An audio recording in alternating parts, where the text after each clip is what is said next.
Explore her grandeur.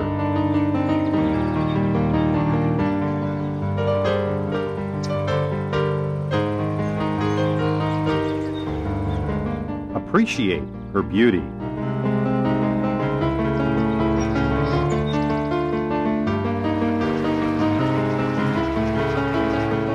Protect her for tomorrow.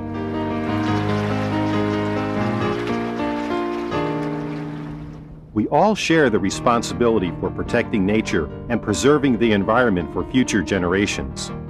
You can help by recycling your old rechargeable batteries. Call 877-2-RECYCLE or visit us online at calltorecycle.org to learn where you can recycle your old rechargeable batteries. Please, answer the call to recycle. Cox recently took a tour of the hazardous waste facility to learn more about hazardous materials and how to dispose of them properly. I'm Jim Reese. I'm the Okaloosa County Recycling Coordinator. We manage the recycling program for the county to include curbside collection of recyclables by our contractor Waste Management. What you're looking at right here around me and behind me is a part of our recycling operation. It's our Household Hazardous Waste Program facility. We collect household hazardous waste from local residents and from small businesses. And here residents come in at an appointed time. They drive through and drop off their material. We try to make it as easy as possible for them. They drive in here, our people meet them, check their name off the appointment list, and begin to unload the material they have in their vehicles, segregating that material into paint-related products, acids and bases, fuel products, mercury-containing materials, electronics, batteries, and so forth. And then we send them on their way. Then once they're finished, then we package that material and ship it out to a licensed hauler where that material is either treated or recycled or disposed of. Tell me a little bit about what people bring in.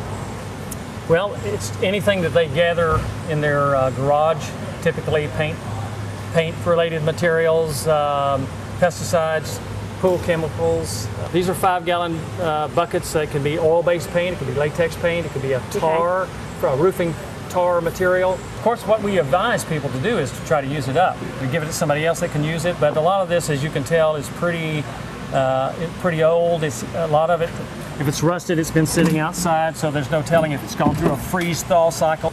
Yeah, here we have the smaller cans of paint, quarts and pints, that we utilize, segregate, and then we have, this is called miscellaneous flammables. These are also paint-related materials like strippers and so forth that we put in here, varnishes, paint thinner. Yeah, a lot of stuff that I have in my garage. It too is a flammable material, but it's packaged differently than the larger cans.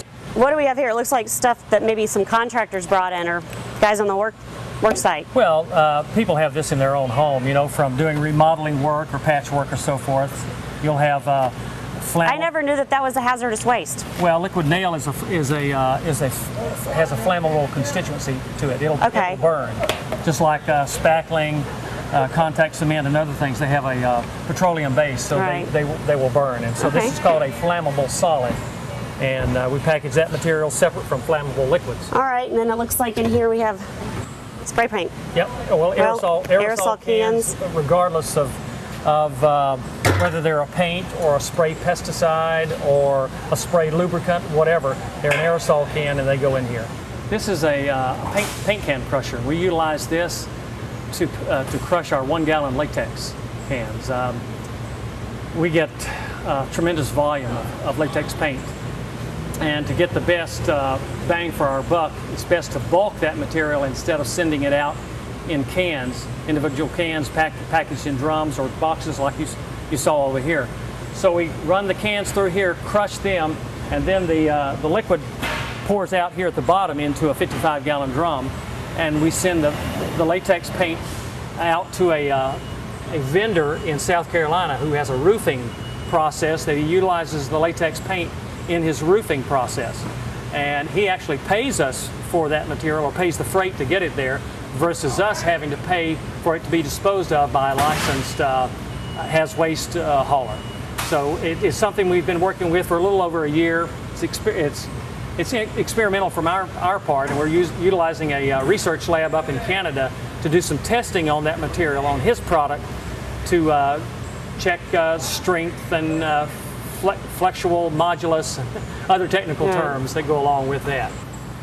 Okay, here we have electronics that we accept from the public, and we also, I may not have mentioned it earlier, we do accept waste from small businesses. They fall in a category that's called conditionally exempt small quantity generators. And by EPA rule and which Florida has adopted, we can accept that same material here at our facility. So we do collect that material from 12 to 1 on Thursday afternoons before our residential customers come in. What do they do next with it? It goes to a machine down in Tampa, and they have a large machine. It's over $1 million investment that takes these commodities, these components, and grinds them up. And then the plastic goes one way, and they have markets for the recycled plastic. Glass goes another way, they have markets for that.